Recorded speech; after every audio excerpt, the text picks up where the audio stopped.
আল্লাহ মালাকুল মাউত কে বলবেন, মালাকুল মাউত কি অবস্থা? বলবে সব শেষ। মাইয়াব্বা, কে বাকি? মালাকুল মাউত বলবে জিনেরা বাকি, যাদেরকে দেখা যায় না। আল্লাহ বলবেন জিনদেরকেও শেষ করে ফেলো, রুহু কবজ করো। মালাকুল মাউত আজরাইল জিনদের রুহু কবজ করবে। আল্লাহ এবার জিজ্ঞেস করবে, ইয়া মালাকাল মাউত আখবিরনি মাইয়াব্বা, এবার বলো আর কে বাকি? মালাকুল মাউত বলবে, আল্লাহ মানুষগুলো সব শেষ, জিনগুলাও শেষ, এবার বাকি ইবলিস শয়তান। কে বাকি? ইবলিসরেও শেষ করো, ইবলিসও শেষ। আল্লাহ আবার জিজ্ঞেস করবেন, ইয়া মালাকাল মাউতি মাইয়াব্বা, আর কে বেঁচে আছে বলো? মালাকুল মাউত বলবে, আল্লাহ আপনার কথা অনুযায়ী পৃথিবীর সব মানুষের রুহু কবজ করলাম, সব জিনদের রুহু কবজ করলাম, ইবলিসের রুহু কবজ করলাম, এখন আছে শুধু ফেরেশতা। আছে কারা? যাও ফেরেশতাদের রুহু কবজ করো। ফেরেশতাদের রুহু কবজ হয়ে যাবে। এবার আল্লাহ জিজ্ঞেস করবেন, ইয়া মালাকাল মাউত আখবিরনি মাইয়াব্বা।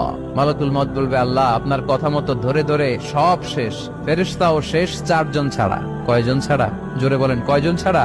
ইসরাফিল, জিব্রাইল, মিকাইল,